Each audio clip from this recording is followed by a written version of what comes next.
Good morning. I think we'll go ahead and get started.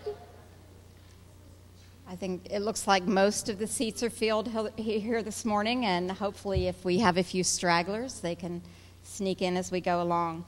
It's really my pleasure to welcome you to St. Vincent College, and especially to the Fred Rogers Center here this morning in beautiful Latrobe, Pennsylvania. Unfortunately, the blinds are closed behind us, and you can't see how absolutely gorgeous it is this morning. I thought as I was looking out the window just a few moments ago how appropriate it truly is a beautiful day in the neighborhood of Mr. Rogers, and especially since we've had such terrible weather lately. So thank you for a beautiful day in the neighborhood. My name is Lladel Lichty, and I'm a board member with the Friends of Flight 93 National Memorial. And I am truly honored and very humbled to serve as your MC this morning. So I thank the committee for asking me. I hope that I do you justice. The Friends of Flight 93 organization is the volunteer partner to the National Park Service, and we are pleased to be the sponsors of today's forum, along with the National Park Service, the St. Vincent College, the Fred Rogers Center, the Fred Rogers Company, and our financial sponsors, Highmark Blue Cross Blue Shield, sorry about that, and Excella Health. The original idea for today's forum was quite different when we started this process. But after we chose St. Vincent and the Fred Rogers Center, everything just sort of seemed to come together, and we think we've come up with a really nice program for you today. There were two reasons that we chose today's subject matter, which is, as you see, impact on September 11th impact on young children. First of all, as the committee looked around to see what was being done at the other two sites, the World Trade Center and the Pentagon, they realized that a lot of what was being done was specifically for adults, and in particular scholarly type forums that didn't really include children. And secondly, and I think what's probably most important, is that at the National Park, at Flight 93, the rangers were experiencing parents coming to them and saying, "Could you explain Flight 93 and September 11th to my children? I'm having a really difficult time explaining the whole concept to them." And in a lot of cases, these parents were so overcome by emotion themselves that it was very difficult for them to find the right words to explain that. So with all of this in mind, the committee saw that the idea of addressing September 11th and the impact on this particular age group was definitely the right subject. In a few moments, you'll see that this committee has put together an incredible group of speakers and presenters for today. And our speakers are all leaders in their particular field, and we also have presenters who are personally connected to the Flight 93 story, and I think you'll enjoy all of them. As you can see, today's forum is being recorded by the Multimedia Department here at St. Vincent, under the direction of David Saffin, and David's the gentleman standing back there by the door, and he's going to have his students working with us all day long. We thank you, David, because really you have probably the most important task of the day. As you look around the room, you see parents, grandparents, educators, teachers, social workers, and Park Service staff. But there are many, many more individuals out there who will greatly benefit from all the information that is gleaned here today. And what we will share and what you will share with your questions and your concerns back to the presenters, and what we will share collectively as a group, is going to be made available on websites, and we'll give you that information later on. But all of this will be online, and for many, many years to come. And what happens here today will become a valuable resource for other institutions and organizations, parents, educators, and it will be used to train new staff at Flight 93, staff and volunteers. And we anticipate this forum today becoming a very valuable tool for the staff and volunteers at the World Trade Center and at the Pentagon as well. So to our virtual audience, we say welcome for whenever you're watching this in the future. and we hope that you'll learn a lot from today's program. We do want this forum to be interactive. We offer everyone who is here as a presenter and as a volunteer to be a resource for you today and for our virtual viewers, that's kind of hard to say, in the future. We encourage you to engage with our panels, our volunteers. This is an opportunity for them to learn what your concerns are. And a question and answer period will be available after each session. So we encourage you to get up and ask that question. And with the camera in mind, we ask that you wait until we get to you with a microphone so that your question will be recorded. If you look inside of your packet, did everybody get the blue packet today? If you look inside your packet, I just want to quickly review a couple things in there. On the left-hand side, you'll see our sponsors. We'll talk about them in a minute. You'll see information about the Friends of Flight 93, and we are going to encourage you a little later to join us, and information about St. Vincent.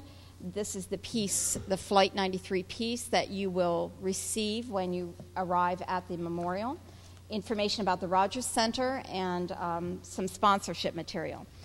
But I want to point out in particular the information on the right-hand side, which is entitled Displays for Your Viewing. This piece contains all the information about the displays that are around this room and outside in the hallway in the lobby.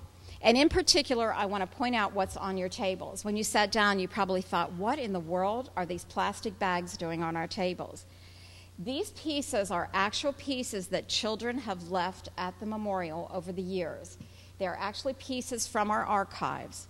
We have over 40,000 pieces, and I'll introduce you to the archivist a little later, but these are pieces that they pulled out that children have left spontaneously.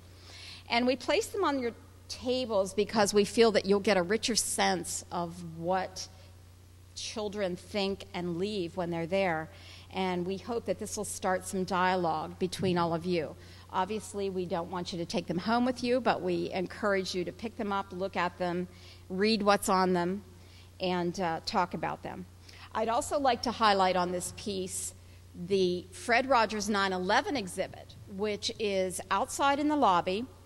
On the other side, directly in front of the permanent Fred Rogers exhibit, there's a glass case. And inside are some incredible pieces. When I first looked at them, I got the chills because I realized I was reading Mr. Rogers' personal handwritten notes that he wrote on September 11th as he prepared to do a PSA and do a message to the children of the world about what had just happened. So it really is a kind of a surreal experience. And to our online viewers, I encourage you that if you're ever in the area of Latrobe, Pennsylvania, that you take the time to stop at St. Vincent College and look at the memorial, or look at the exhibits that they have here. They're just wonderful. And also, looking down the rest, over where Brother Norman and Ginny Barnett are standing, is the display of items that usually a lot of people, when they come to visit the memorial, they will actually prepare something. A lot of school groups will prepare pieces to leave. A lot of that is over there. Also, a lot of other pieces that children have left. In the center of the room, in the long table, on the left-hand side are some personal collections from one of our co-chairs. There's a book there when she was at Ground Zero. There's also pictures and items from Flight 93. In the center of the table are items concerning the Friends of Flight 93. And on the right-hand side are personal items from Karen Miller, who will be one of our presenters just a little bit later. And then back in this right-hand corner over here is a wonderful resource table. There are some fabulous pieces over there. There are 2 areas where you can actually pick up an item, but the rest of the pieces, if you would just jot down names of books and things that you would like to go to the library and get, please don't take those items with you because they do belong to the library of either here at the Rogers Center or at Flight 93. So we encourage you throughout the day. Everything will be open throughout the day, and there will be actual volunteers at all the stations, and there will be Park Service people around. which brings up another one. I forgot about this one. Out in the hallway, looking towards the balcony, is the original panels of the design competition. There was a design competition to design Flight 93, and the original panels from the winning design are out there along the edge. If you go to Flight 93 now, it looks a little bit different. It doesn't look exactly like those panels. So you'll want to talk to the park rangers about the changes that were made, but it's a nice story of what will eventually be there. So we encourage you to do that. You've heard me mention the planning committee several times, and I'd like to give you the opportunity to meet all of these people.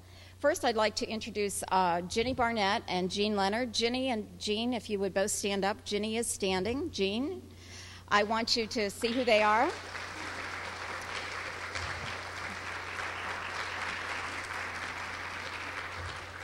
I'm glad you clapped for them because they so deserve it.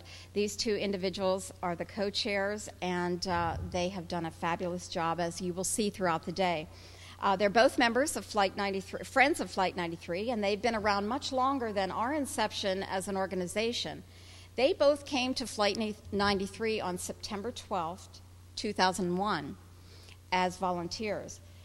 Ginny was an American Red Cross Services volunteer, and during her deployment to the site, she helped to coordinate the memorial services that were held for family members on September 20th and September 17th of 2001. After leaving the Flight 93 site, she accepted a 2-week assignment at Ground Zero, and she began volunteering at Flight 93 National Memorial in 2006, and in 2007, she was asked by the Park Service to design a Christmas ornament on their behalf for the White House. That was the theme at the White House that year.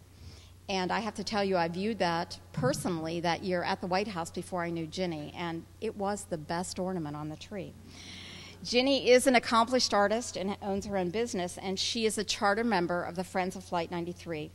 And she is also one of the authors of the Flight 93 Junior Ranger book, which you will hear about a little bit later, too.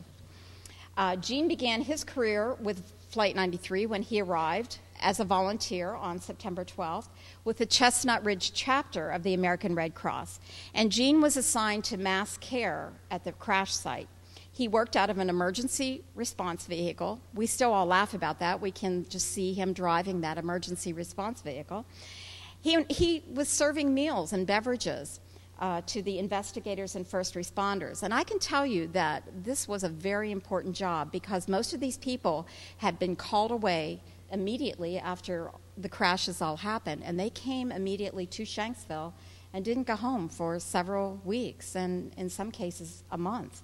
So that was a very important job. Gene retired as the Director of Elementary Education from the Greater Latrobe School District and is currently an adjunct, I always have trouble with that word, professor in the Education Department here at St. Vincent. And he works directly with student teachers. So some of you in this room, he may be someone you deal with. So thank you, Gene and Ginny, for putting together a wonderful committee. And I must say they are a powerhouse committee.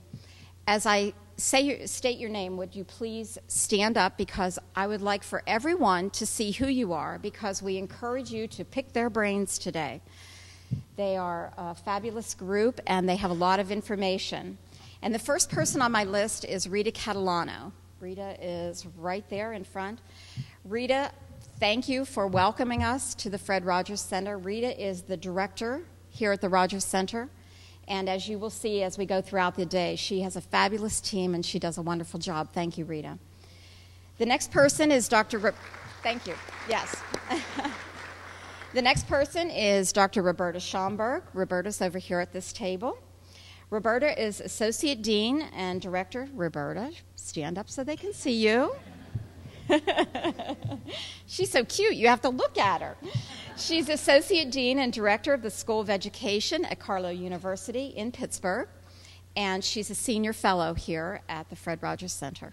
Thank you, Roberta.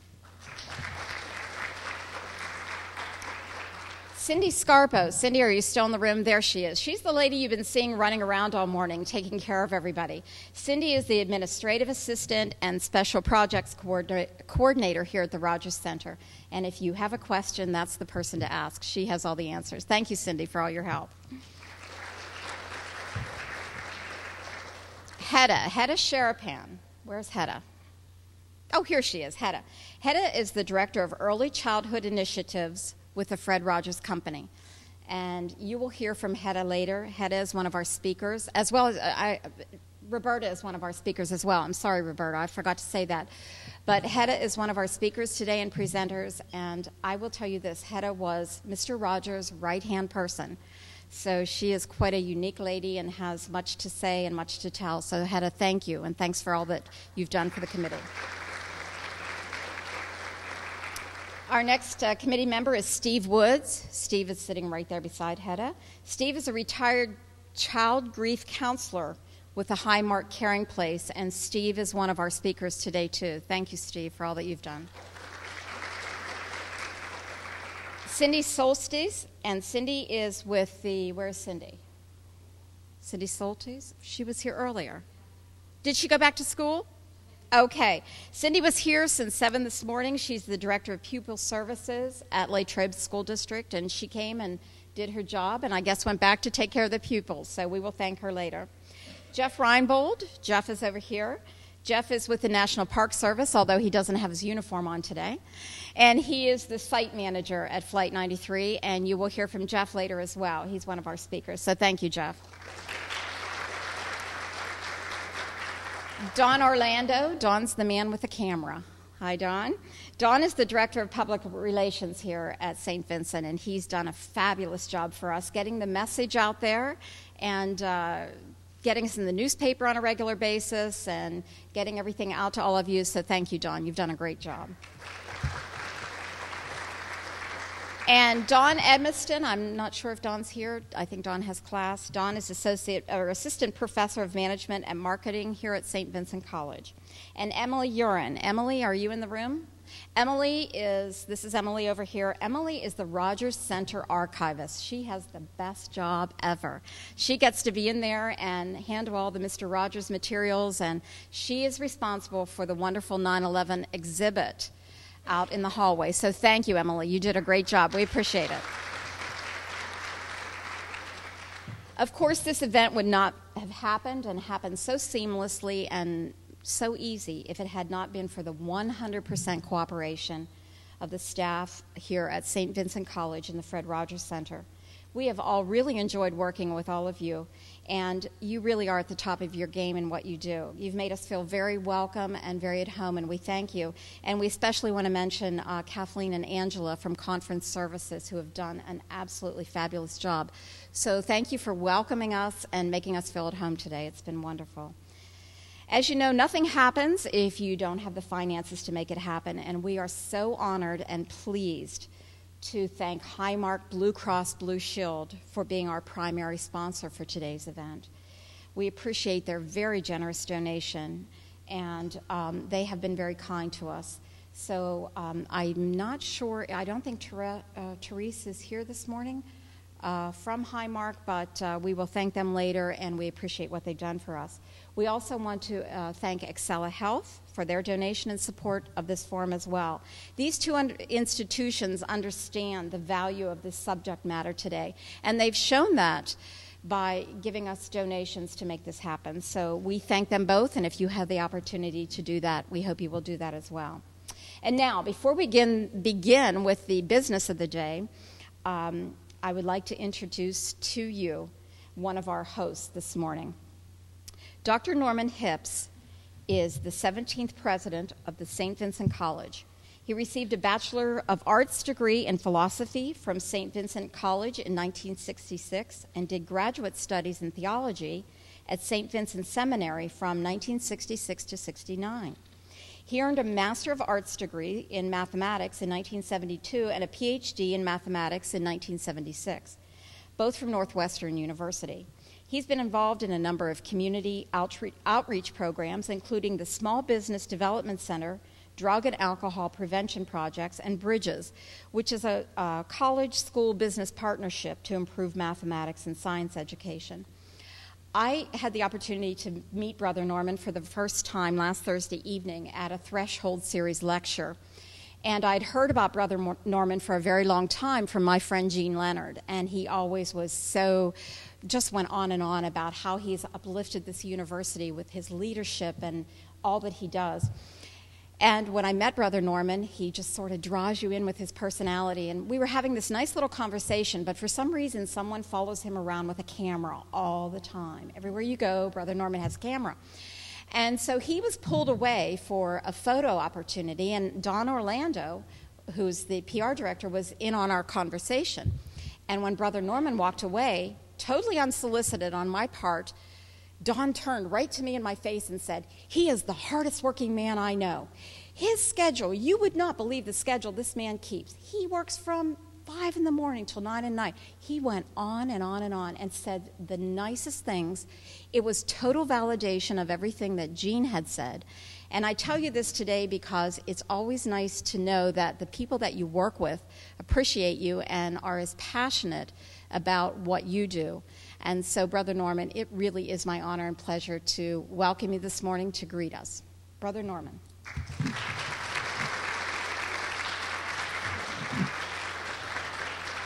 I am so pleased to greet you and to say how happy I am that you're here in the Fred Rogers Center. There have been some mention already about being a beautiful day.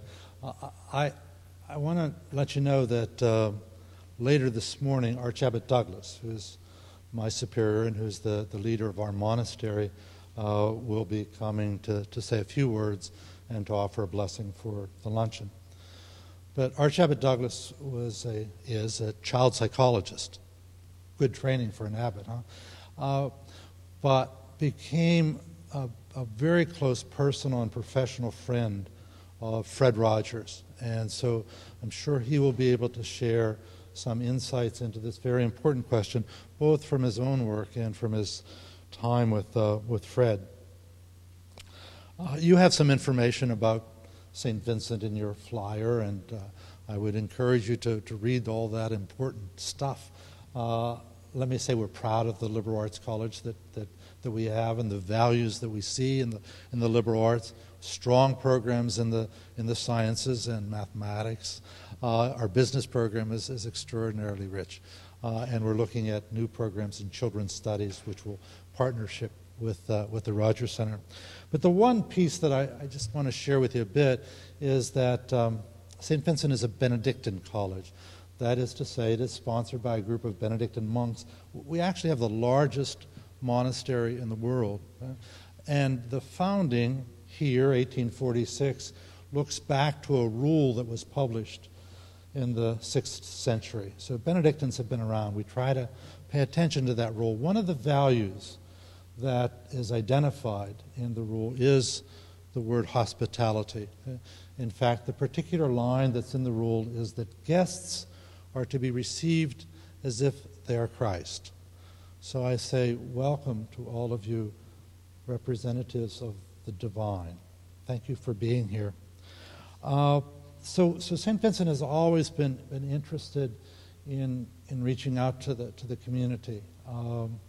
And the Threshold address that Lladel mentioned is one that was given by Jerry Longman. He is the author of this book, Among the Heroes. It gives a face to all of the victims and their families. If you haven't read it, I really encourage you to look for an opportunity. It's a New York Times bestseller. So, Among the Heroes by Jerry Longman. And if you haven't been to Shanksville, please find time to go. It is an extraordinary sacred space with a memorial that is appropriate to honor men and women who gave their lives for all of us. So, thank you all for being here.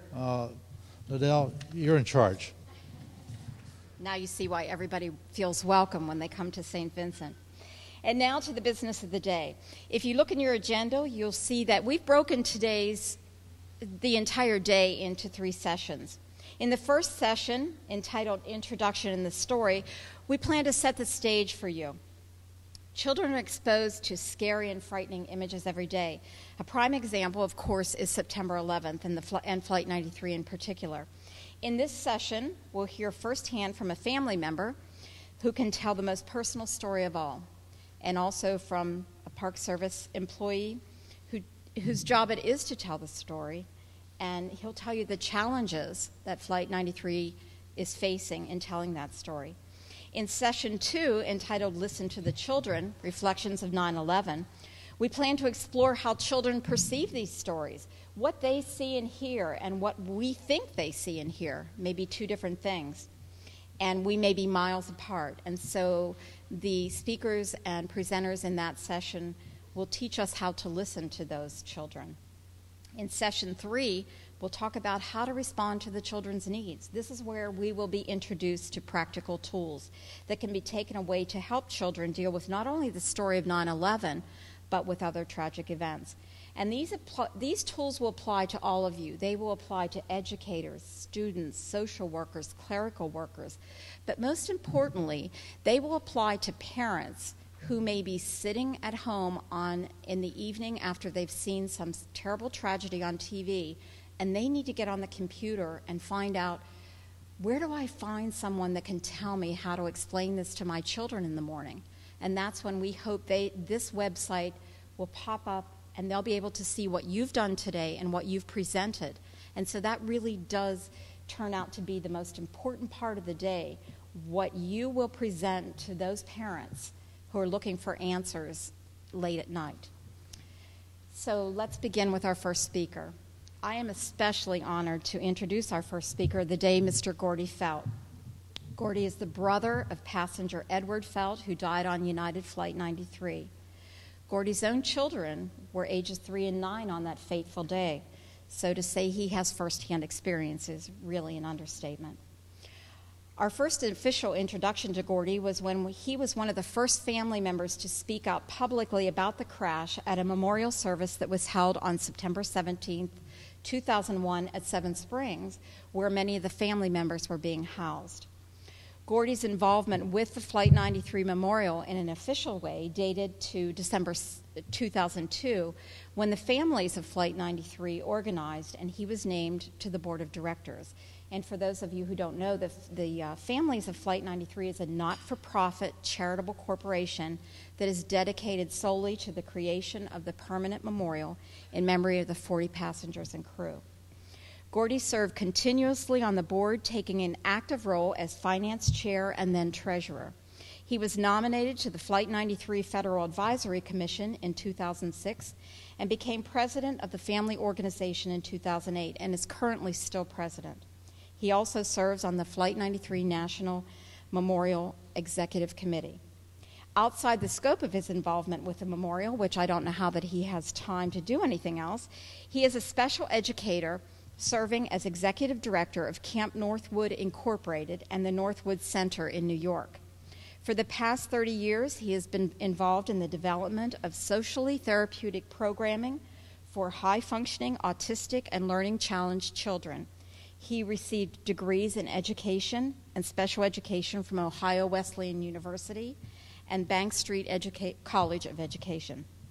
And on a personal note, I have to tell you, I met Gordy for the first time about 2 years ago. We were having a partnership meeting between, actually it was a 2-day seminar between Flight 93 staff, the NPS Foundation, the families, and the friends. And I was so impressed with his kind and very gentle demeanor and his ability to always bring the group back on center when we got off subject, which we did very many times.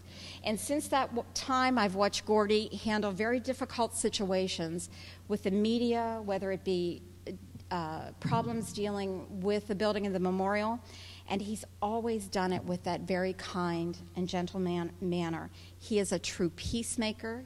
He is a bridge builder. and those are pretty great qualities to have. So Gordy has traveled here today from New York to be with us, and so please help me welcome Mr. Gordy Felt. I know that many of us are educators here, and it's wonderful to be able to stand in front of you this morning. I thought it would only be appropriate, though, if we started with a little pop quiz. So what I'm going to ask you to do is I'm going to give you some considerations, and I'd ask that if you know the answer, and these are going to be some dates of very important historical episodes in our history. If you know what took place on this date, if you would raise one hand. If you actually recall this happening personally, just put two hands up in the air.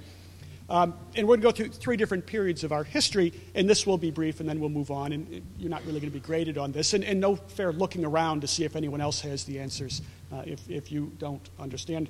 The first date is July 4th, 1776. Hopefully most of us would know what happened on or about that date was the signing of the Declaration of Independence. A little bit more complex, August 24th, 1814. Any historians? I wouldn't be able to tell you this just cold, but that's the day that the British burned Washington during the War of 1812. Now, all of you from the Commonwealth hopefully will get this one. November 19th, 1863. Okay, some have it. That is the Gettysburg Address. Thankfully, I'm only seeing one hand and not two. None of us have any personal recollections. And that category we've just gone through is what I, for the purposes of today, will call ancient history. Let's get a little bit more contemporary, but perhaps for some of the younger ones here, myself included, not so contemporary, but May 6th, 1937. May 6th, 1937. This is more of a kind of a world event that took place. It was the Hindenburg disaster. The Hindenburg disaster. December 7th, 1941. All right. Pearl Harbor. Outstanding. August 6th, 1945.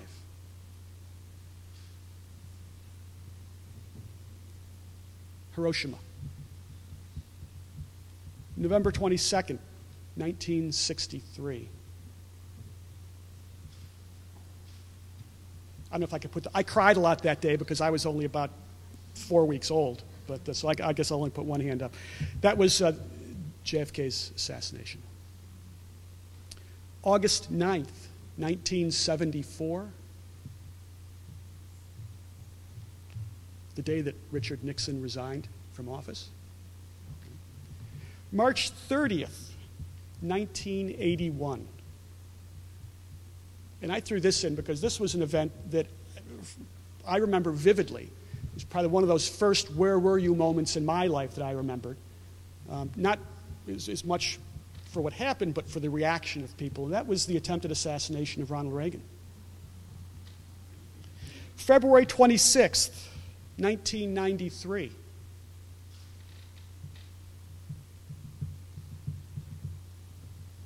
That was the World Trade Center truck bombing. September 11th, 2001.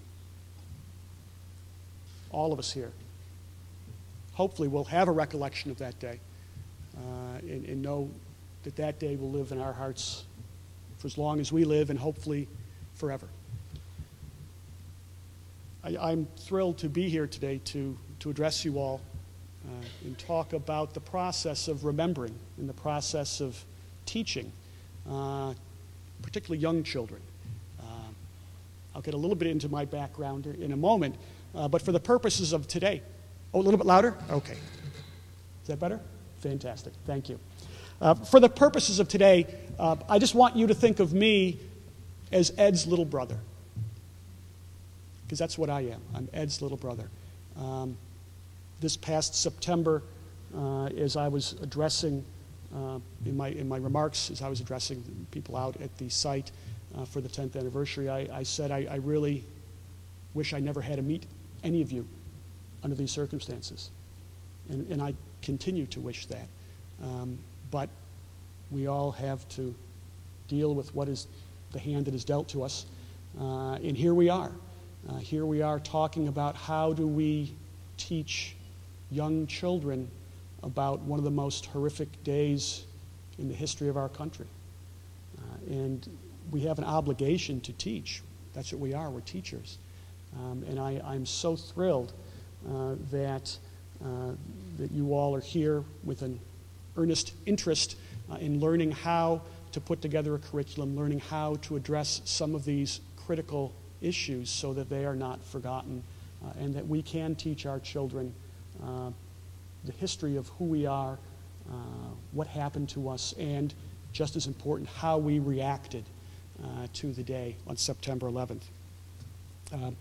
I am a special educator, although my first job in teaching was kindergarten, and was probably the most rewarding teaching I've ever done. But unfortunately, I moved on. Not that I regret it, because I've had a wonderful career and continue to hopefully have a continued wonderful career down the line. But I moved from kindergarten to second grade, and then I made the jump to college, and I taught in a college setting for a number of years, working with special needs children. And I currently, as you were told, am the executive director of Camp Northwood and the Northwood Center, working with high-functioning autistic learning challenged children. But that's, again, not who I am today. I'm Ed's little brother. I'm also a husband with a very patient wife that over these past 10 years has allowed me the freedom to be able to get out and advocate for the Flight 93 National Memorial, talking for those that can no longer talk for themselves, to make sure that their story is not forgotten. I'm the father of 2 daughters that I've had the opportunity to watch grow up over the years. I've had an opportunity to watch them go to dances, to have first boyfriends, and I can go on and on about how lucky I feel that I've had that opportunity to spend those wonderful, treasured years with my children. My brother Ed was born November 9th, 1959. He graduated from a small school in central New York that we went to called Clinton Central School. He graduated in 1977. He went on to Colgate University, where he received an undergraduate degree in computer science and math.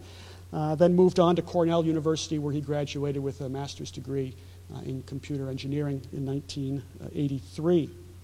Ed was married in 1982. His 2 daughters were born in 1986 and 1990.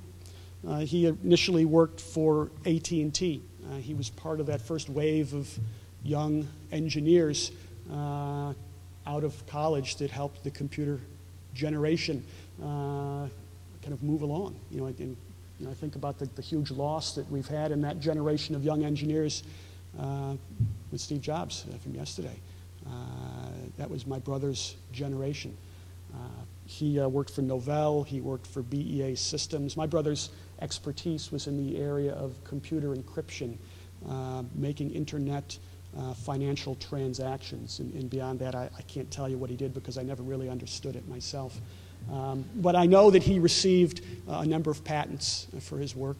At the time of his death, he was one of the top 5 engineers in a multi-billion-dollar corporation at the peak of his career and his success. But for an incredibly successful genius that he was a pretty good big brother too. Always had time for his kids, always had time for his family. He was the patriarch of our family. After my father passed away, he took on that leadership role. He loved his family more than life itself. Tuesday, September 11th, 2001, he awoke like most of us did. It was actually, like today, a beautiful blue sky day. He got up and went downstairs and had breakfast with his daughter, as he did every day, reading the Wall Street Journal together, even though she was very young at the time. And they enjoyed that opportunity every morning to bond. He got in a car and drove to Newark Airport. He boarded Flight 93, and the rest is history. And we miss him dearly. his daughters have missed reading the opportunity to read those newspapers in the morning. They've gone off to dances without Dad there to make sure those boyfriends respect his daughters. He's missed all those birthdays, anniversaries, all those holidays that our family has taken. There's been a hole that we've missed him very dearly. He's missed his daughter's high school graduations. He's missed his daughter's college graduations. This past May, my niece was married, and her dad wasn't there. And you can imagine the planning that goes into a wedding, knowing that your father's not going to be able to walk you down the aisle. The sensitivity that the rest of the family had, trying to get through that weekend without mentioning my brother, because we didn't want to upset my niece on the day. And these are things that we deal with on a daily basis. I can tell you that on August 17th, 2005, I became older than my brother would ever become.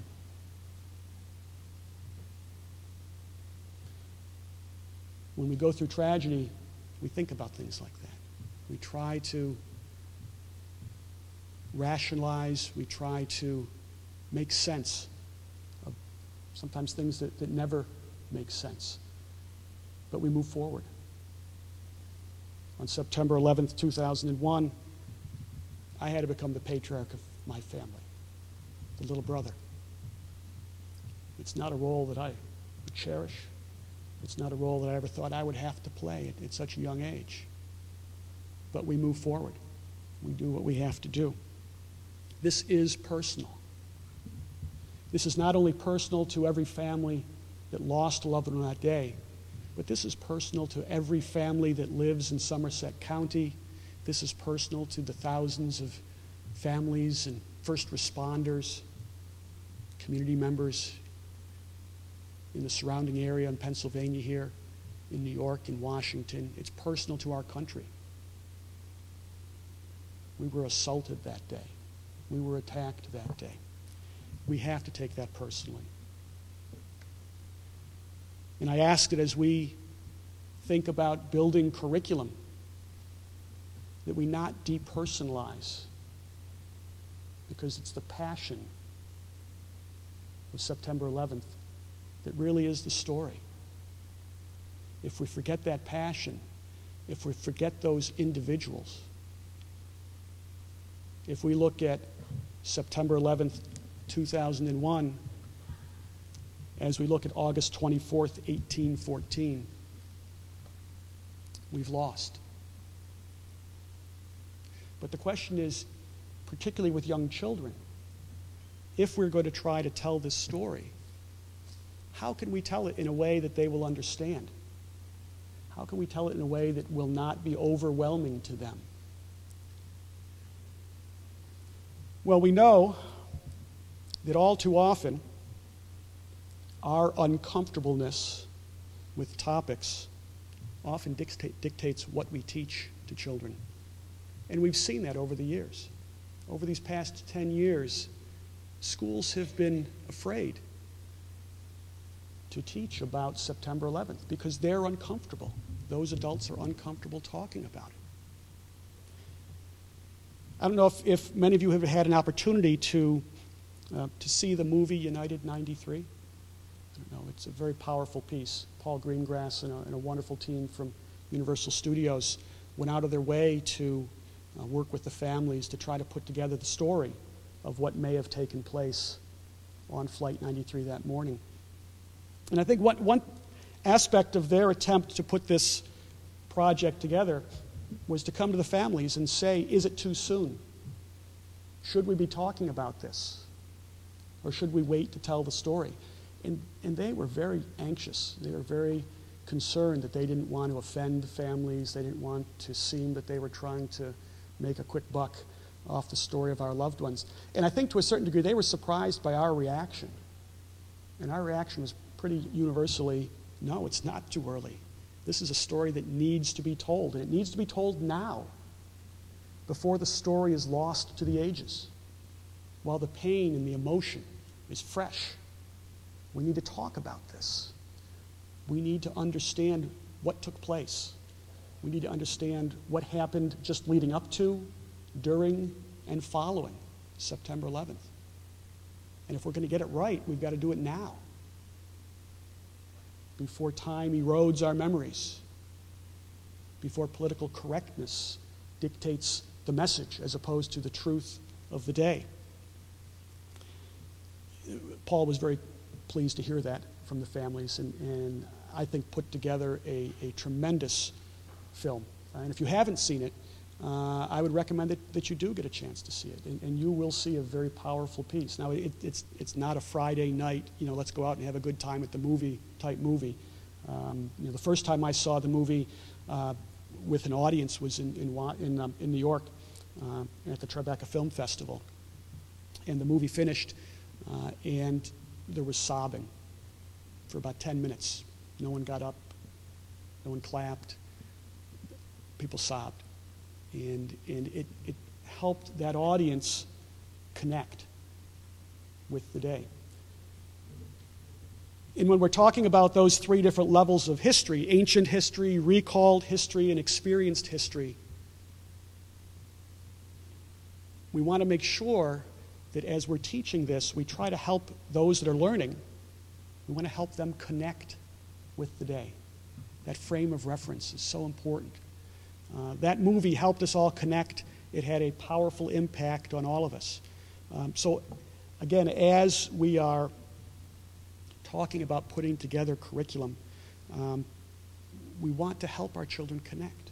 And how do we do that? How do we help 5-year-olds, 6, 7, 8, 9-year-olds connect with the day? Something that took place before they were born. It's a story. Well, we know that for Flight 93, the way that we don't do it is the way that one textbook already has connected or tried to connect when it talks about September 11th. I saw a textbook a couple years ago that basically talked a little bit about New York, talked a little bit about Washington, and then mentioned that, and a plane crashed in Pennsylvania that morning. And that was it. That was the only mention that those 40 heroes aboard Flight 93 got in a textbook that was going out to high school students. And a plane crashed that morning. That's not connecting. That's really insulting and doing a disservice to our history. We've got to try to help children. And the National Park Service, as Jeff will tell you in a little bit, has been doing tremendous work to help us connect through oral histories, through the collection of the archives, talking those oral histories not only to family members, but to community members, to first responders. The resources are out there. The resources are at hand that you can use when you're putting curriculum together. First-hand accounts of the day. Now, obviously, with young ones, you've got to kind of couch them within themes that the kids will understand and not be overwhelmed, because those themes overwhelm adults. But if we can weave in not just what happened, but what's happened since. And on that day, it wasn't just about the loss of thousands of Americans. It was about the inspiration of how we reacted to those losses, the heroism that was shown that day. If you can talk about the selfless giving the community members offered to comfort, to aid, to respond to the crisis. If you can tie those horrible themes in to all the good that came out of one of the darkest days in our history, I think we'll have succeeded in our efforts to help this next young generation of kids who look at September 11th as ancient history. You'll have helped them understand a little bit more about who we are as a people and how we responded to such a difficult day. Because September 11th is going to become ancient history. 50, 60 years from now, there won't be people in the classrooms that remember the day. Perhaps there'll be a few people around that are in retirement that might be able to come in and address a class or help build some curriculum down the line. But if we waste this opportunity, will have lost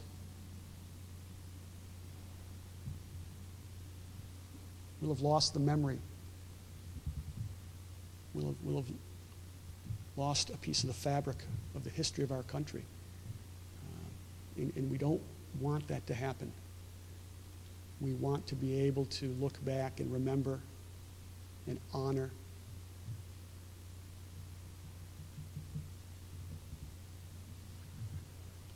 And think that on that morning, it could have been any one of us.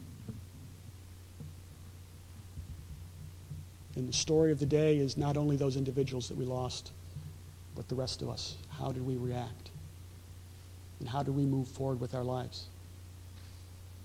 So Jeff's going to come up now and talk a little bit about, I know that he's probably going to get a pretty nice introduction as well, but Jeff's going to talk a little bit about what the National Park Service has been doing to help remember, to help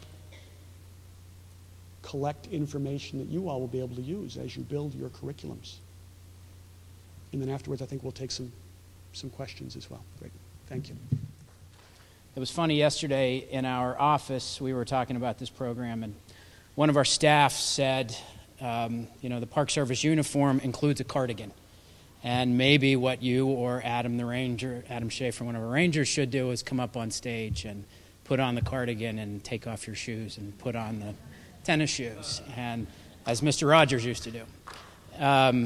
The amazing thing to me was there were so many in our people in our office who got that. This is a person who is recognizable across many generations, and I think that speaks to the power of the man and the power of his message. And a special thank you to Brother Norman and everyone here at St. Vincent and at the Fred Rogers Center who has allowed this day to happen, and especially to Gordy for joining us.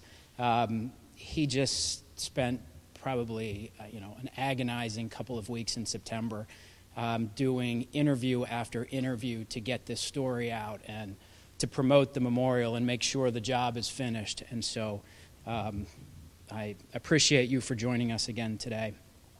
And then also to the Friends Group for making this happen, for Gene and Ginny and the other volunteers.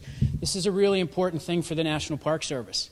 We usually deal with stories that are 50 or 100 years old, not ones that are 10 years old, not ones that people live through. As it's already been said, this is a tough one to address, especially with the age of students or children or young people that most of you come in contact with on a daily basis. Imagine you are one of our early 20-year-old rangers, and you're at the site and somebody walks up to you and says, here's my 5-year-old, tell him what happened. What do you do? Especially for student teachers who are with us. And most of you, I'm assuming, don't have children. You haven't spent a lot of time in the classroom yet. What are you going to do when that unspeakable event happens and you're in the classroom? So for us, our hope is to talk about this today. We don't have the answers. It's the reason that we're here. We've been very fortunate that the distinguished panelists for the rest of the day have helped us get a lot smarter about this. And my hope is that through the conversations we have and any follow-up with you, we'll get even better at it, and that you'll walk away from here with some tools that are really helpful for you. While we're going to talk about Flight 93, you'll realize how applicable this is to many things that you'll face in the classroom or as a parent and in the years to come. But before we talk about the children, I think one thing we need to do is let you behind the curtain a little bit. Because in the past 10 years, we have been scrambling to build the memorial and to figure out how do you tell the story of September 11th. When we first sat down to do this in 2002 and 2003, it was incredibly difficult. We didn't know if the story was over. Were there more attacks to come? What are the real implications of this? We now have 10 years behind us and have learned a lot. But it's not been a quick process, and it's not been easy. So what I want to do this morning is introduce you to that story a little bit and what we went through to create the adult version. And you'll see very quickly that the adult version probably doesn't work for children. And that's part of what we want to talk about today. But I think as equally important as the story is introducing you to the site. You know this better than anyone, The environment the children experience a story in is as important probably as the story itself.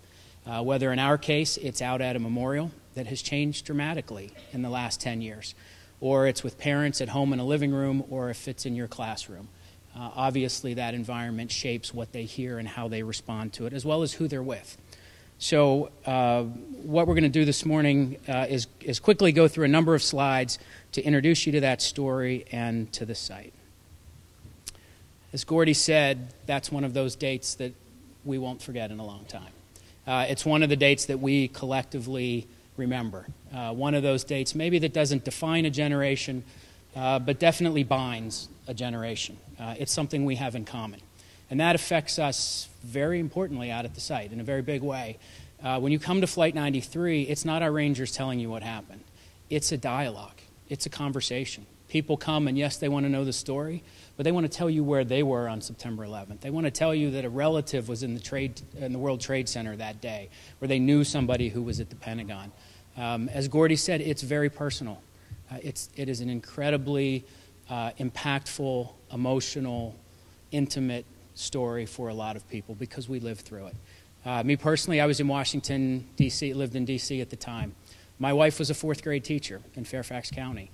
She was one of those teachers who had to figure out what do you do when you've heard that this story has happened. Do you hold the kids? Do you let them go? Do you talk about it? They might have had people who were in the Pentagon, parents who were in the Pentagon. Totally unprepared for a situation like that. So real quickly, on September 11th, Flight 93 was headed from Newark, New Jersey to San Francisco. Somewhere near Cleveland, it turned around and headed back east. Unlike the other hijacked planes, the passengers and crew, there were 40 of them, learned of the terrorist plans on cell phones and on the air phones that were in the seat backs. They were able to talk to people on the ground and find out what happened. If you remember back to September 10th of 2001, if there was a hijacking, you probably thought the best thing I should do is not draw attention to myself, sit in the seat, they'll land us somewhere. This happens in Europe. They'll ransom us. It will end okay. Well, these folks knew that wasn't the case, that there were other plans for this. And so what did they do? They talked about it, and they voted. They actually took a vote to decide if they should sit there or if they should fight back. And we know the decision that they made. Flight 93 crashed at about 10:03 in a rural Pennsylvania field. Not far from here. The plane came probably not too far from where we are today. The most chilling thing about that statement is it's only 18 minutes by air from the U.S. Capitol. We would learn later through documents that were released from some of the trials that the U.S. Capitol was most likely the intended target. And one of the reasons September 11th was selected was because both the House and the Senate were in session that day. It would be an opportunity to not only score a psychological victory, but cause maximum damage. These are well, let me go back one. On the top there, you can see in the left, those are images that we remember. The World Trade Center on fire, same with the Pentagon. Remember, it was not just us. Well, some of you in the room were probably just on the upper edge of our age group at that time. It's 5 and 6 and 7 and 10-year-olds seeing these same images. And then the ones on the left of what started to come out of Shanksville. The impact of this photo in this very bucolic barn in the foreground, and then the smoke cloud rising out of the back speaks volumes of that day. This is one of the images that people started to hear about this other plane that crashed in Pennsylvania. First responders rushed out to the site, first hoping to save people, and it became very obvious that that wasn't going to happen. They didn't find a large airplane. They didn't find the fuselage. They found bits and pieces of a plane, things the size of a briefcase, scattered all around, thinking maybe it was a small plane, hardly imagining that it was something the size of Flight 93. And slowly, we started to learn the story of what happened that day. And we also, with time, learned the story of these 40 people. One of the great things about the Threshold series last week, and I applaud St. Vincent for inviting Jerry Longman here to speak about his book, Among the Heroes, is that it's real easy to take this event and make these people almost mythic. They almost become not real, because it's hard to imagine if you were in their shoes and you had 30 minutes to decide what to do, that you would basically commit to probably losing your life. You look at that picture, they are mythic in some ways, but as Gordy said, they're also his brother. They're husbands and wives and children and friends, and I think that's what makes this story incredibly powerful. This is not the U.S. military. This is not a militia. This is perhaps 40 of us in the room here. Paying respect. Immediately, people were drawn to the site. A temporary memorial started to pop up in just the days and weeks afterwards. This kind of desire people had to somehow acknowledge what happened and to pay respects and do something. If you remember those days, there's a real feeling of helplessness. What can I do? There was this feeling of unity that swept across the country, incredible patriotism. What can I do that matters? And people came to this very simple field in droves, wanting to leave messages or some bit of themselves, telling people that they didn't forget and that they wouldn't, that they wouldn't forget. Slowly, that turned into a temporary memorial at the site. If anybody was at the site in the past 10 years, you probably remember a fence that was out there. The fence was filled with the items that are on your table and about 50,000 others that we've collected over the years. Everything from Purple Hearts that were left at the site to a very anonymous brick that we found once. That luckily there was a little note attached with it, and we found that it was a brick that a U.S. serviceman had brought back from one of the al-Qaeda compounds in Afghanistan. Little notes that people would leave on everything, anything like guardrails they would write on, anything to somehow signify they were here. And some of these statements verge on poetry. It's amazing how people responded and reacted to the event, and then also to this place. And that was one of the first times I think we started to realize there's really something special about where this plane crashed. And fortunately for us, before the National Park Service was on the scene, a band of volunteers got together. It is Somerset County hospitality at its best. Some of those folks are with us today. They continue to be an important part of this memorial. But they wanted to make sure that if people came out here, that they got the story right, that they knew where the plane had crashed, that they were taken care of, that they were greeted.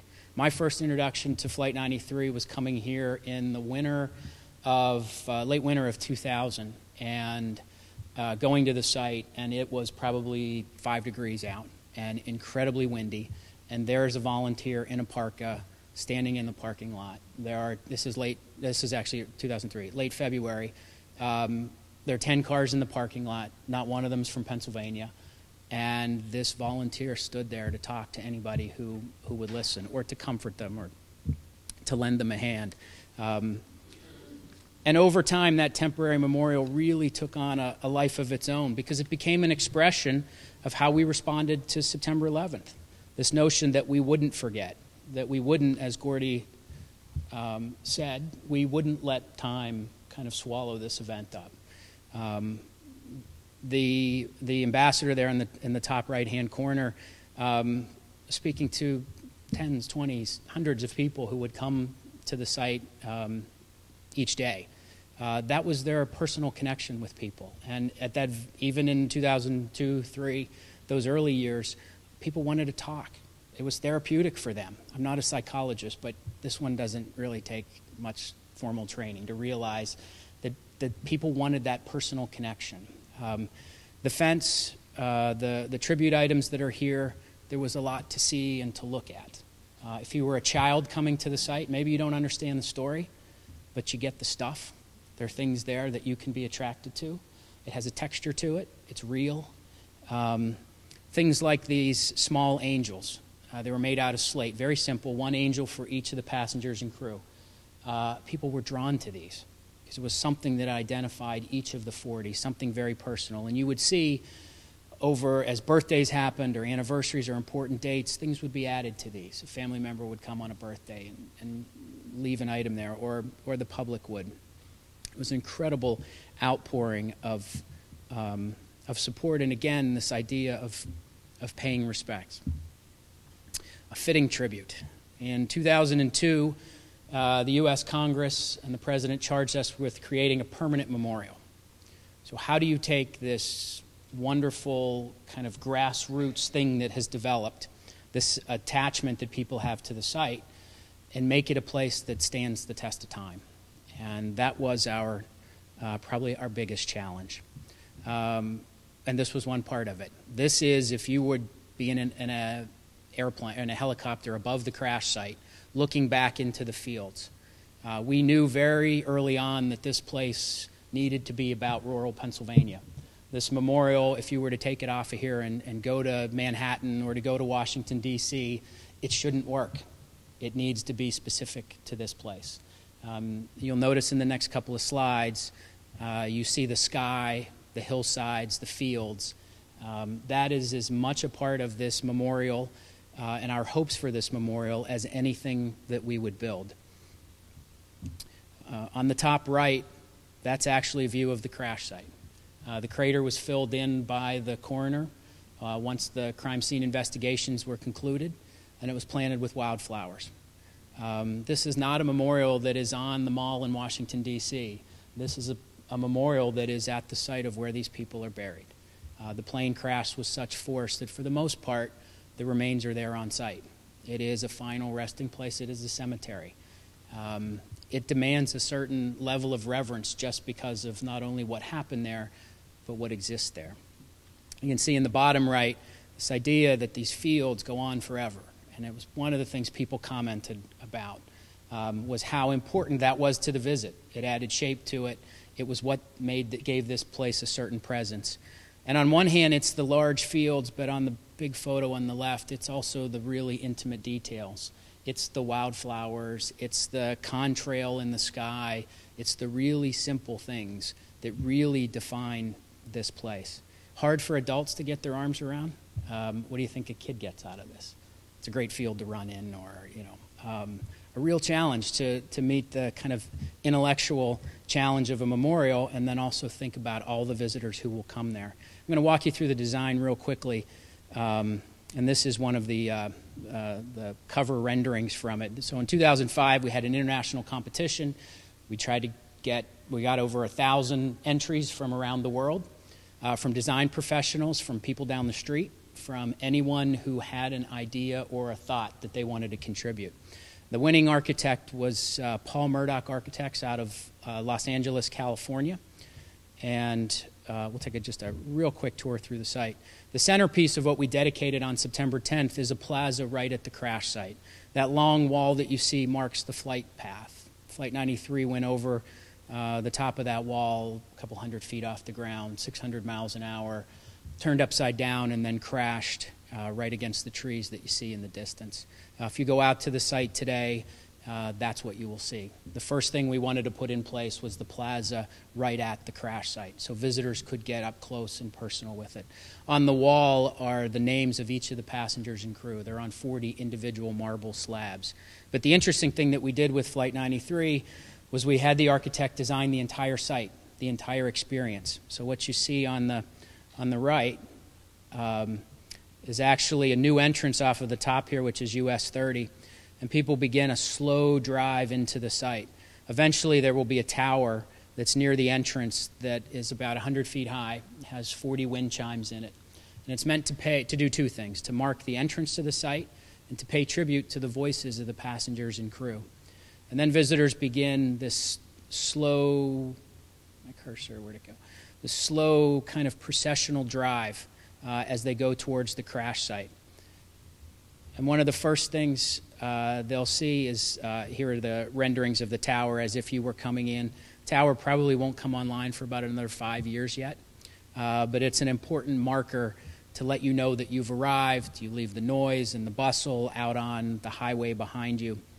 Eventually, visitors will come to these rather imposing walls in front of them. These are about 50 feet high and a very narrow slit in them. And as you walk, as the people are in the rendering, you walk closer to the walls, you are in line with the flight path. On September 11th, There were 2 workers. It was an industrial scrapyard right at this spot when the plane came over their heads, again, about 600 miles an hour, turned upside down and crashed in front of them. Can you imagine being those people and witnessing this? As you walk through this opening, you'll feel this kind of sense of compression. It'll feel tight, and it frames a view to the sky and then down to the crash site. That plaza that we saw before will be the first views that you get. Inside here will also be a visitor center to tell the story of what happened on that day. This will probably come online in about 2014. But as you go through those walls, the first thing that you will also notice is that the huge views of the fields around the crash site open up for the first time. There is a tree-lined walkway that will go from the visitor center, which you see in the distance, along a circle, almost a mile-long circle down to the crash site. And the architect's idea is that at the visitor center, you get introduced to the grand story of September 11th, of what happened. And you also get these kind of grand views of the site. And then you begin this slow journey down to the actual crash site. And as you do, it becomes more personal and more intimate.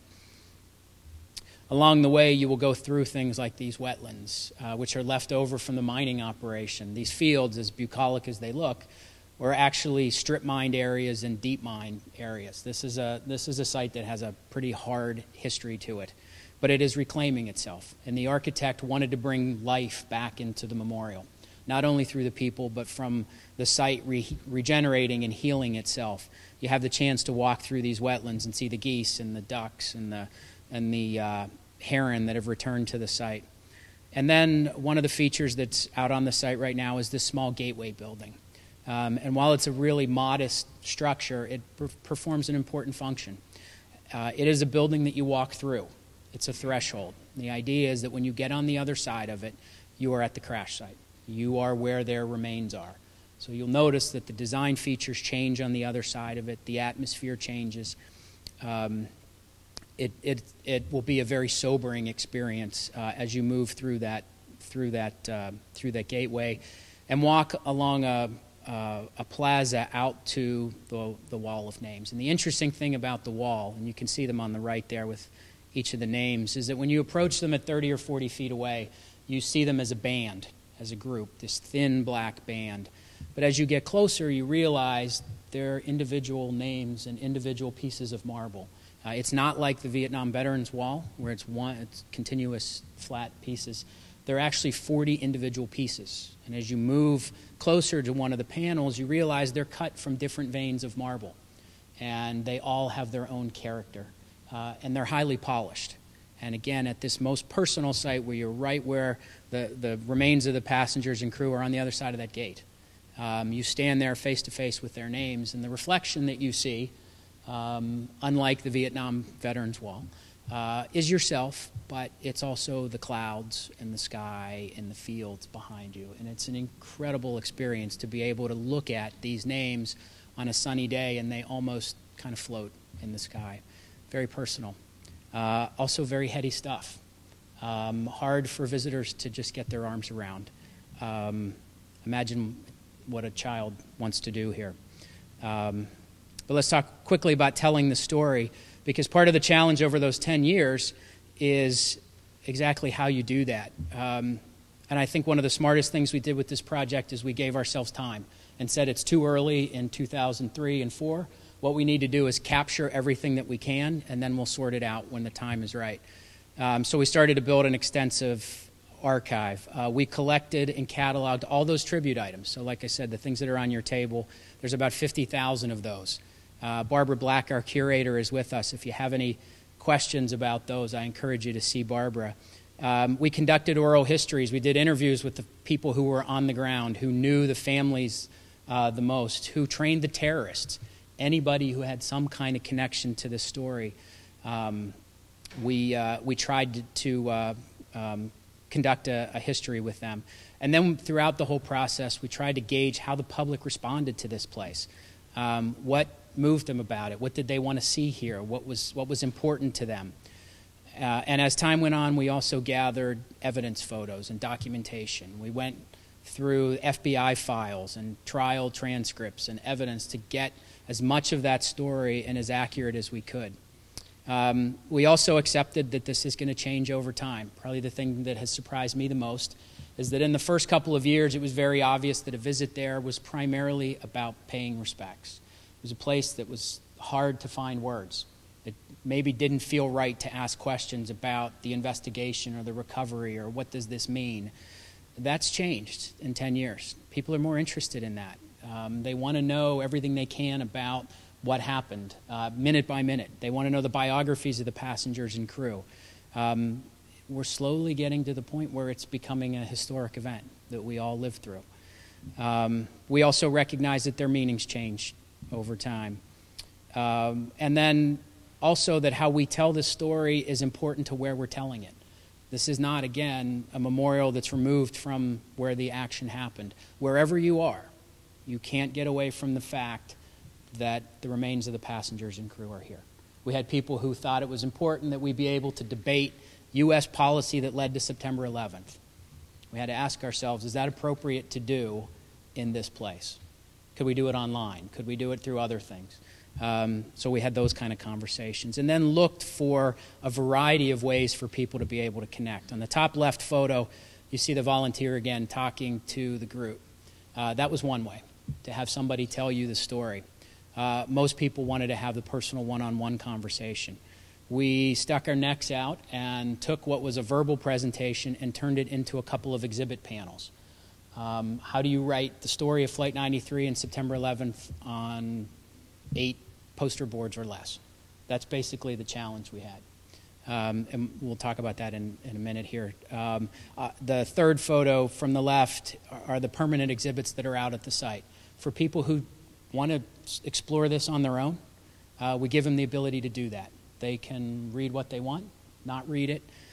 And then on the right, you see a rendering of what the eventual visitor center will look like, where people can explore these things in more detail. Out at the site right now, we really focus on the one-on-one interactions. We try to have our rangers or our volunteers be able to talk to people. We've got a brochure, ranger programs. This will be part of what we're hoping to offer online.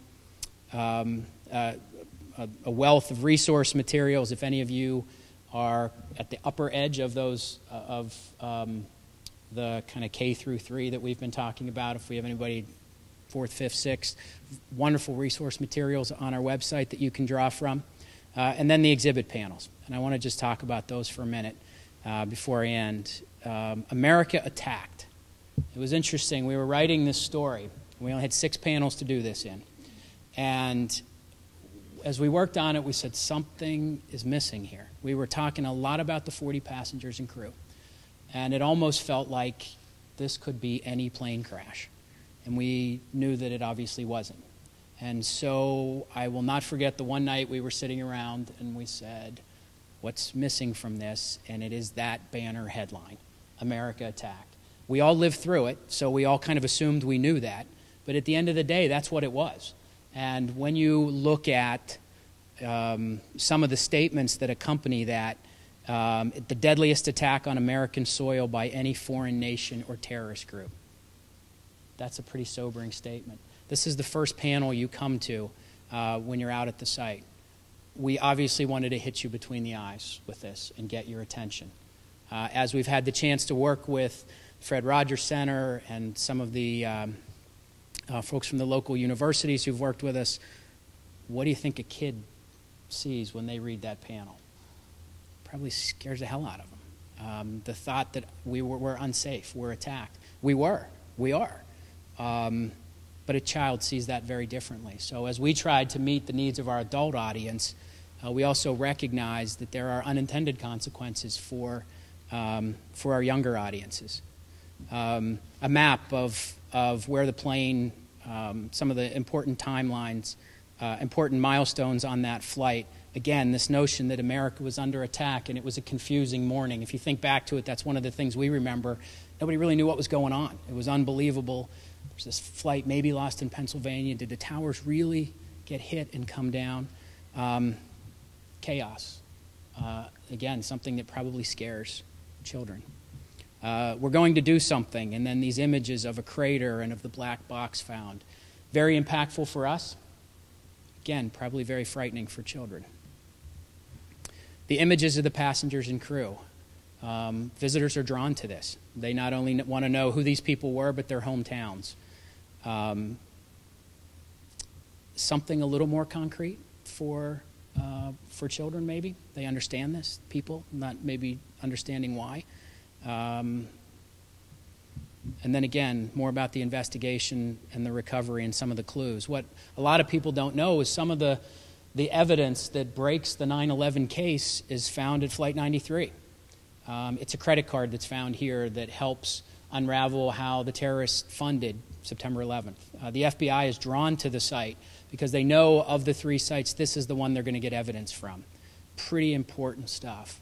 Also, pretty unfamiliar to a child. How do you even try? But they see these things. You notice when kids are out there, and Adam will talk about this, they pay attention to everything. They may not talk about it, but they see the panels, they see what people are doing, they watch their parents cry, they see other people cry. They experience these very differently, obviously, than we do as adults. And then since September 11th, one of our concerns was that we not pretend that somehow the story ended on September 11th. It didn't. The killing of Osama bin Laden happened right before we printed these. We mentioned that. We talk about how the public responded, how the nation responded in those days after September 11th. We leave with a photo that's a little calming, an image of what's to come on the site yet. But again, how children interpret these and understand these is very different, and how they understand this site. It's no longer the fence with the tribute items on it. It is a piece of architecture, and a very subtle one at that. The architect's idea is that it is black and white and gray. The color comes from the site and from the people. It's very simple. It adds a frame around things that are already there. This is not a memorial where there are people, where you can come and stand next to the bronze statue of someone. It's difficult for our visitors to get their arms around the idea of the void, which is really what this is. There's a circle surrounding a crash site. The piece that's missing in the circle is where the cemetery is. It's hard enough for us to get our arms around what happened there, and that there's nothing there. And that's probably the best way to honor what happened, is not to try and compete with their final resting place, but to draw attention to it. What does a child think to that? We went from an experience that wasn't much bigger than probably a couple of the tables here, the room where visitors had a chance to go at the temporary memorials. Now we've got a plaza that's 1,000 feet long. You have kids, 1,000 feet, they want to run. What's it like to have kids in this very sacred kind of space? So Adam Schaefer, one of our rangers, will talk about that in greater detail. But for us, this forum is incredibly important. The relationships we've built with many of the panelists to understand and get smarter about how children perceive this and what we can do with it, what we can do with that knowledge. And again, our hope is that you'll be able to take away from this some things that are very practical for your classrooms or your living rooms or any other environment that you are with children in. So I think what I will do next is maybe invite Gordy to join me up here again. We had set aside about 10 minutes for questions and answers. So if there's any questions you might have, if you wouldn't mind raising your hand, we do have a microphone that we are going to, 2 microphones that we're going to run around with. People are running to the stage. I don't know why that is.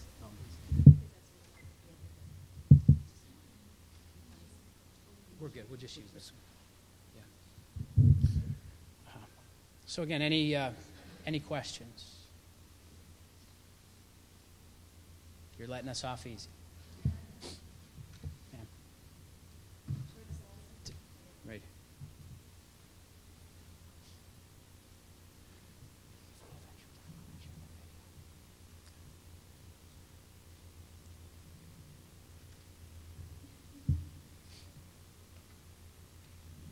It's on, I think. Or just yet. That's a great question. 50,000 items, where do you put them? It's a real attraction that people have to these.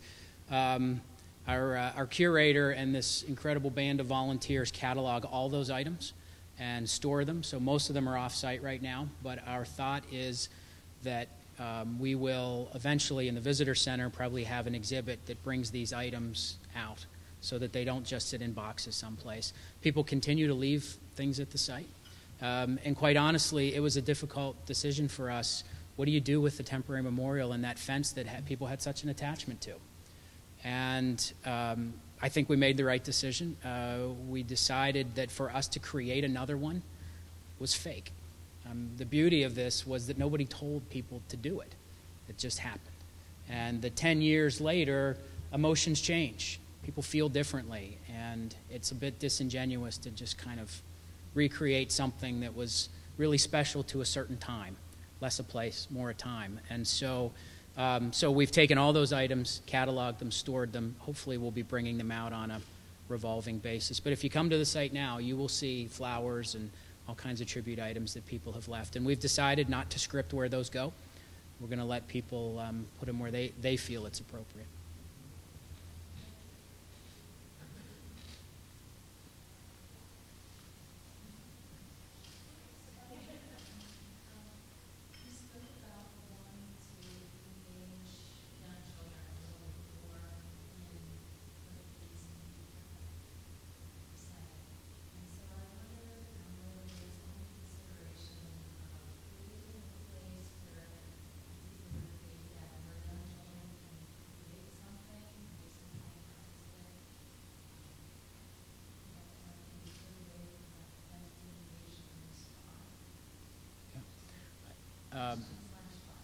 Yeah, I think it's a great one, and one that I'm sure our panelists are going to explore a little bit this afternoon. For us, the first step has been understanding how's the child process this. I have a 9-year-old and a 3-year-old. They see the world very differently. They have, as they get older too, and so what we're going to talk about in the next session a little bit is what do children think about when they see these images or when they talk about the story, and then in the final session about what are some tools, how could we do this. We've been very fortunate. The Fred Rogers Company has worked with us in the past to develop a Junior Ranger booklet to get this started, a guide for parents, for educators, to at least for adults to understand what's happening a little bit. But in many ways, we've changed the whole equation by moving from that temporary memorial to a new place. And so we need to have the conversation again. And in many ways, it's harder to tell the story here to kids because it's less tactile and you know, the challenge is greater. So we're hoping to get solutions like that out of this session. And I would encourage you all too, after this, if you have thoughts, things that you think might work if you were to bring a class here or your kids here, get in touch with us. We would love to hear them if you want to add any. Just over the years, people who've come to visit the memorial have had an opportunity to fill out little cards, to leave messages that then get pinned up on a bulletin board there. And it's been wonderful to read some of the notes that the children have left, as well as for children that can't write pictures that they've drawn. And it's really inspirational. And it shows you somewhat a sophisticated depth of understanding that these kids have. Clearly that people had died because there's pictures of people in heaven looking down. I mean, it's really quite remarkable. And I think that you know, one thing sometimes we underestimate our children in terms of what their capacity for understanding is. But I think those cards have really indicated that to us, and hopefully that kids will continue to be able to fill those cards out when they come to the site. I just wanted to add that on your tables in the center are copies of those cards, message cards that all are on that site. I was wondering how long are the items left at the site, or how often are they picked up? I was just thinking that if a school was bringing a group or doing something, and we're thinking about what happens after that, if students were visiting the site, that's not really the end, you know, result, or, you know, how are they becoming a part of something for the future or history? So what would I tell my students about how long their items stay and what happens to them afterwards? I'm looking to Barbara Black, our curator, who will correct me if I'm wrong on this. Part of it depends on what the items are. We collect them daily, depending on what it is. Also, if we want to make sure the visitors can come to the wall of names, can come to certain areas. So, for instance, if there are a lot of items there, we might collect it, sooner than we might otherwise. But it's our intention that there will be items out on the site. That when people come there, it's not just the architecture, but it is this kind of interaction. We've always talked about this memorial as a place that you don't stand back and look at. You participate in, and you participate in that by actually being out in the environment and by talking and by being able to leave items like that. So I would hook you up with Barbara, who's sitting right here, and she could talk specifically about what you might do.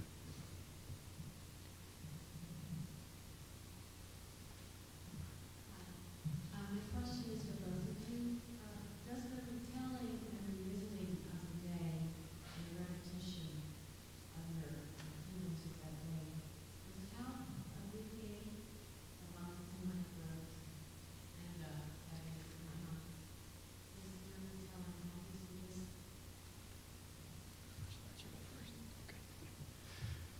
Yes. Very early on, I speak personally for myself, having lost a brother. I've struggled with anger, rage at what had happened. And I had to make a very conscious decision early on that I could either be consumed by that or I could try to channel those emotions into something that I feel is important and productive and will be a tribute to the 40 people that were aboard Flight 93. So while it's difficult and emotional still to talk about the day, I've found a degree of peace in the actions that I've taken. And I know that a lot of the family members and members of the community have a same sense that being involved is therapeutic for us. I can turn emotional at the drop of a hat. It's just one of those things. But for me, what helps you kind of respond to that is the commitment that so many people have to building this memorial and to meeting the visitors out there. I mean, the volunteers we've met over the years and the people in the community who've put big chunks of their life into this. You realize that it's really something special and incredibly inspiring. So for me, you just need to walk into our office and talk to some of the folks there, and it's, it makes it all worthwhile.